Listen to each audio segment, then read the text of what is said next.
the forbidden delight that affected the creation of the great master.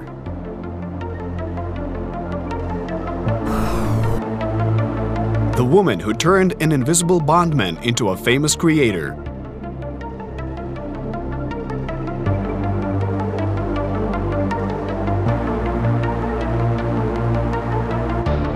The rebellion which put an end to the unexpected fairy tale about life.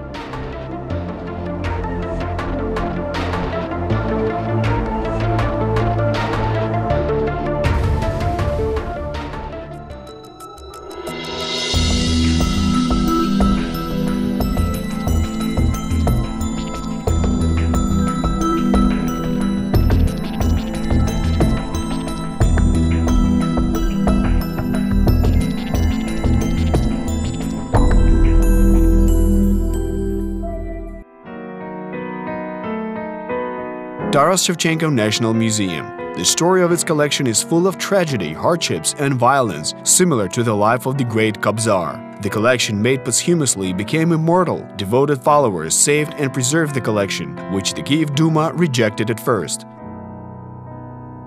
In its modern interpretation, the collection is a byproduct of Bolshevik violence towards the owners of collected artifacts for exhibit. Today, the museum houses a mysterious item from this collection.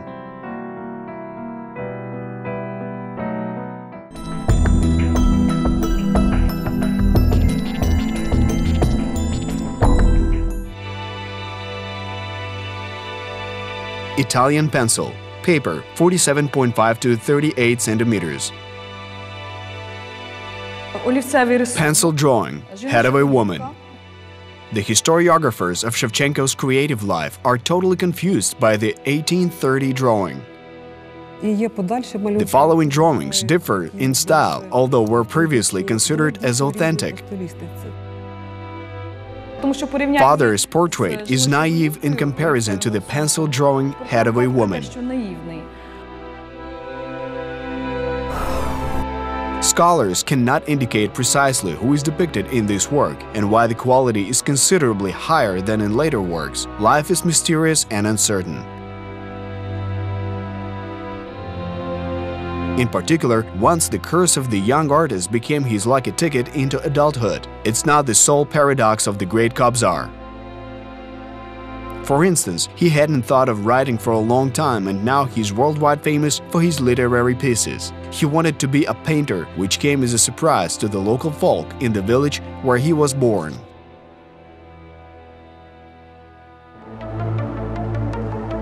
In pursuit of his highest hopes, Shevchenko lost his first young love and the chance to fulfill his ultimate dream. Yet everything did not happen immediately, rather over time. Volodymyr Sorotenko, Verbitsky, knows Shevchenko from the stories of his grandfathers and grandmothers who knew the Kobzar. Volodymyr is the great-grandson of Mykola Verbitsky Antioch, the co-author of Ukrainian hymn, and Mykola Kulish, the famous Ukrainian writer. However, the truth and fiction are inseparable in the recollections about Shevchenko. Nevertheless, the recollections are significant for understanding Shevchenko both as a poet and an artist. Hence, Volodymyr Sorotenko argues that the stories of Shevchenko involve women's charms, provocative aspects, and gossip.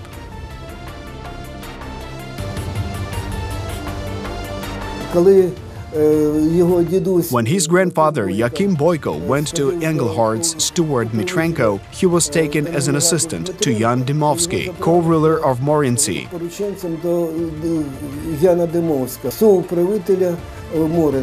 He was sent to the kitchen at first, but then Dymovsky recognized his talent and began teaching him. He taught him the Polish language.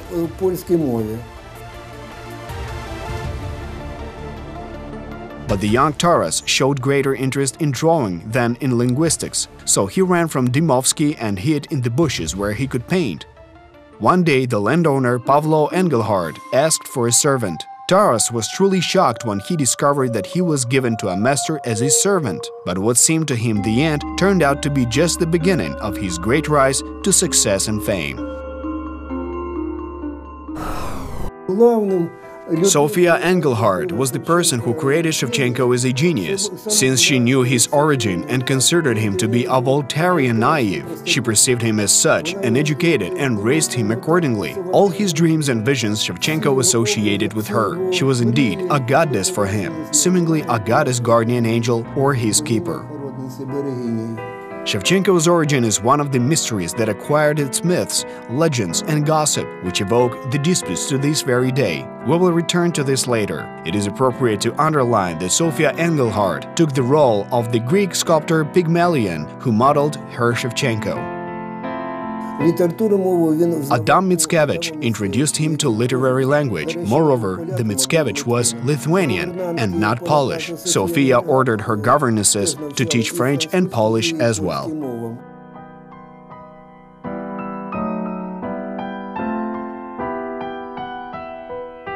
Taras owes his identity both to Sofia and Polish poet Adam Mickiewicz. The mistress wanted her servant painter to be alike to her favorite poet. In the period when Engelhardt lived in Poland, Shevchenko learned more than languages. Still, scholars to this day have heated debates about two works that were created during the time he spent in Vilna, today's Vilnius. The first acknowledged work is the pencil painting Head of a Woman, dated 1830. In the same year, he executed the Father's Portrait. Father's Portrait incites a harsh controversy over the authorship. Scholars are not sure if the painting belongs to the poet. The reason for the debates: the style and techniques of two works crucially contrast, and Father's Portrait is perceived as rather naive.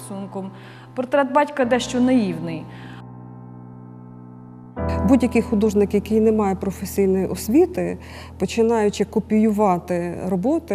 Any painter who does not have a proper education starts with copying the masters, so as a result, he develops the mastery. Without a good education, a painter develops his or her own unique style. The aspects of his early paintings illustrate Shevchenko's development as an artist. Ранні малюнки, от вони розказують якраз про цей розвиток Шевченка-художника. Another topic for discussion is the identity of the depicted woman. There are several assumptions.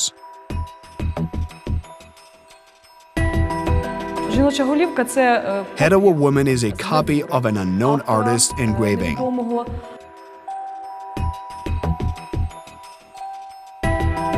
Nonetheless, there is a second hypothesis that is more romantic and fancy. Scholars believe it is the French actress Adrienne Lecouvreur.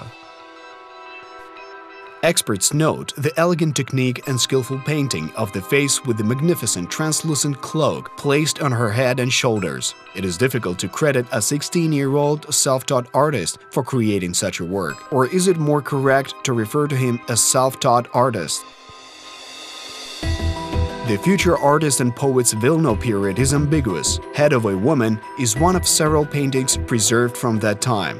Historiographers can hardly reconstruct the events in Shevchenko's Vilno period. Those who make suggestions and affirm these facts to a great degree absolutely thrill their opponents.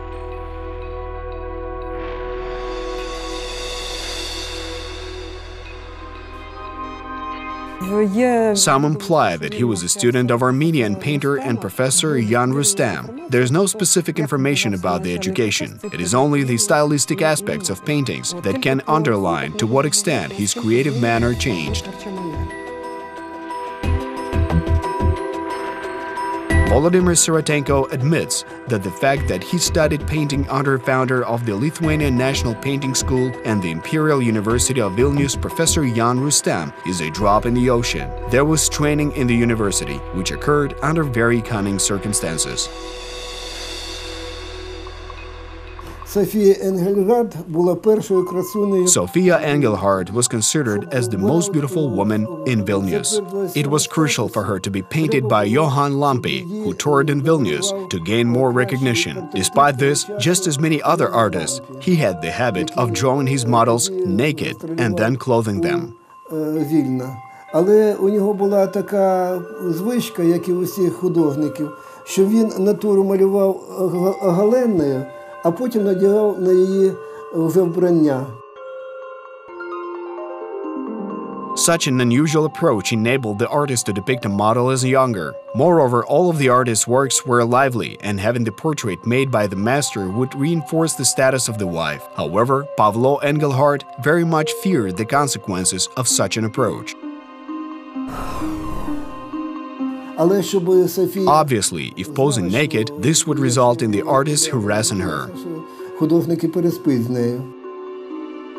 On the other hand, the refusal to pose for Lampi indicated that she's not the first lady in Vilnius. Pavlo wanted for her the recognition, since her friends already had portraits by Lampi. At the same time, he did not want to be cheated. As gossip emphasized, there can be no deal if the model refuses to sleep with an artist. Therefore, he came up with a creative solution to resolve this dilemma, which symbolized the Great Ascent. For her safety, he asked Taras to follow her. In fact, Taras belonged to her. He was not a servant, but rather an assistant. In such a manner, Taras gained the possibility to watch the master's work at that moment, when he protected the integrity of his mistress. So Johann Lampi gave him the golden ticket in his life. He was the one who recommended to study painting under Jan Rustem at the Vilnius University.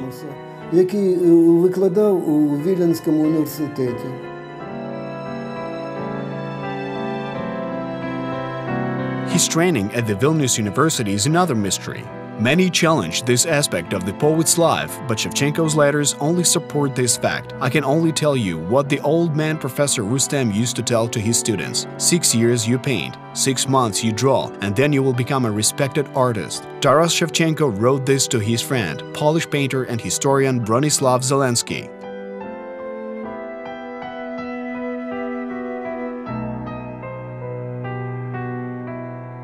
The student's past was a crucial aspect for assessing documents or institutions. Sofia asked the elder brother of Nestor Kukolnik, Platon, to arrange a pass. He worked at the university as an administrator. Нестора Куклінника Платон, який був там, як у нас, зав адміністрацією. Shevchenko's student's card remains to this day yet another secret. The simple bondman had no right to study at the university. Sofia Engelhardt charmed Kukolnik and convinced him to arrange and issue such a pass for Shevchenko. Moreover, there was a great mystery that supposedly the milieu of Shevchenko apparently knew about.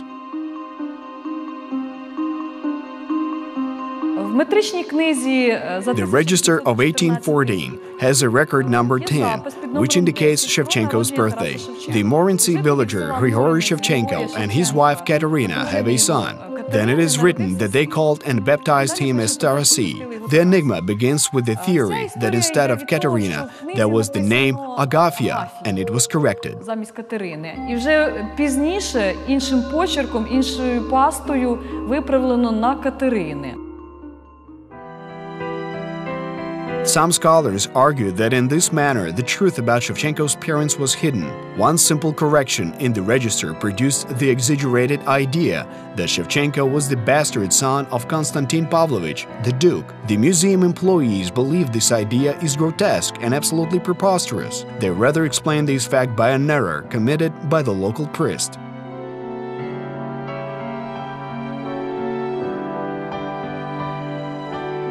The priest made all writings, and he utilized the previous record as a sample in which the name Agafia was listed.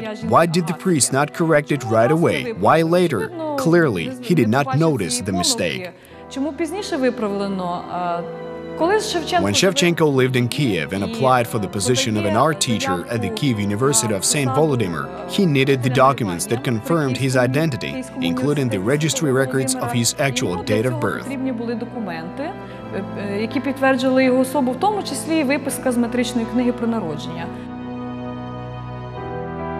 Lyubov Tarashchuk states that the error in the register was corrected after Shevchenko appealed to the consistory. Regardless of this, Volodymyr Sirotenko disproves such a theory. Те саме смішне, що The funny thing is that this hypothesis is not new. All of St. Petersburg was talking about it when he was a young student, and it was due to such gossip that he gained popularity. Those days, they had censorship as well. No one would even dare to talk openly about royal bastard sons or daughters. Казати про царських бастардів ніхто не міг. Perhaps the descendants of noble families did not want to grant status to a former bondman, or maybe they actually believed in his high blood. Yet there is another alternative. People hardly believed in the talent of a simple peasant who turned out to be a famous artist and poet. Therefore, because of the prejudices or jealousy, they spread false rumors about his noble origin. Десь це є Nestor Kukolnik had a notebook, which was taken away from my grandfather Nikolai Voronoy when he was arrested by the Cheka. арештували. Відібрала це наша ЧК. Чекісти, а потім ГПУшники торгували всіми цими раритетами. Which together with the state political directorate trafficked these rare documents and items. I heard this notebook along with other items in the Tretyakov Gallery, and the Hermitage was sold for 1,000 golden rubles. The notebook contains a record of Shevchenko's origin. Якраз і є походження Тараса Шевченка. Anyhow, Volodymyr Sirotenko claims that these rumors helped Shevchenko to join the Vilnius University. Софія влаштувала Тараса Шевченка. When Sofia managed Taras's studying at the Vilnius University, it would be irrelevant to argue that he had only 2 years of schooling. Більше року у Віленському університеті. His studies, as well as Engelhardt's residence in the Lithuanian capital, was interrupted by the November uprising in 1830 to 1831.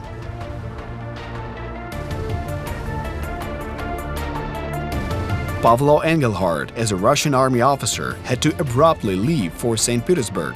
There, Shevchenko met the merchant family Uvarov in March to July of 1840. Shevchenko gifted Alexander Ivanovich his piece, Head of a Woman. After changing several owners, it appeared in the Taras Shevchenko National Museum.